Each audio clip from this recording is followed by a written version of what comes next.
Bonjour Léa, bonjour à toutes et à tous. Aujourd'hui, j'aimerais vous parler d'une louange extraordinaire. Elle se nomme, d'après les premiers mots qu'il ouvre, « Allez-nous les Shabéar ». C'est à nous de louer. Cet hymne, ce chant, a été composé par Josué. Josué, l'élève, le successeur de Moshe Rabbeinu, Josué, dont, d'après certains, c'est la Hiloula aujourd'hui, le jour anniversaire de sa disparition. Je dis d'après certains parce que certains le placent il y a 2 jours. Alors, soit le 26, soit le 28 Nissan.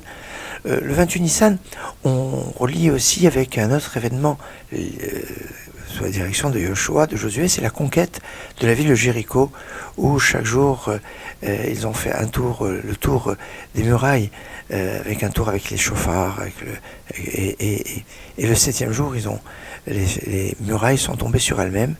Et là, on a dit que Josué a composé donc cette louange que l'on récite à la fin de chaque prière. Alors, c'est pas Josué qui l'a institué à la fin de chaque prière, mais lui, il l'a composé. Et donc, son importance, eh bien, ça marque un petit peu le point de conclusion, de séparation avec Dieu. Ça a une force quand même assez puissante. D'après le Marzor Vitry ou le Siddur Rashi, d'après on pourrait dire la tradition de Rashi, eh bien c'est un hymne qu'on doit faire à voix basse, tiens, comme l'Amida.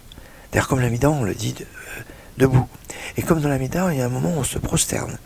Alors l'Amida, c'est la prière par excellence, et là on se rend compte que cette Amida qui est au centre de la prière, que ce soit du matin, de l'après-midi ou du soir, eh bien va avoir à la fin de l'office une prière, une louange qui va avoir quelques points de ressemblance avec cette Amida, même si quelque part ça va avoir une similitude avec le schéma Israël dans l'acceptation du joug divin, l'acceptation de Dieu. D'ailleurs, ce texte a été choisi pour être dans l'introduction des Malchuyot, des royautés que l'on fait dans la prière de Rosh Hashanah. La prière de Rosh Hashanah où il y a cette acceptation de Dieu comme roi, à part l'évocation du chauffard et le souvenir de toutes nos actions, eh bien, cette acceptation de la royauté, c'est une clé fondamentale à Rosh Hashanah, eh bien, est introduite avec le Allez-nous les Shabéar, et notamment le 2e paragraphe du schéma, d'Allez-nous les Shabéar, pardon, Ve'alken Nekavé. C'est un programme très, très fort et très puissant de ce Allez-nous les Shabéar.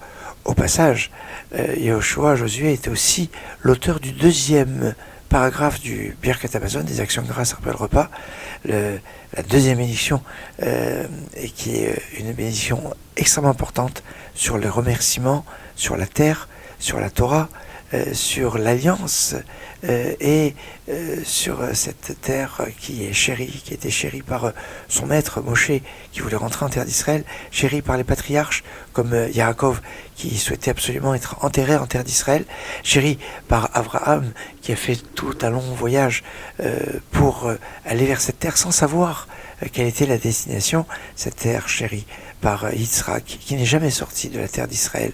Alors c'est ça, Eretz Chemda, cette terre chérie qu'on a dans le Birkat Hamazon, les actions de grâce après le repas, celui qui va l'exprimer. C'est Josué dans cette 2e bénédiction. Excellente journée. Aleinu le Shabéar.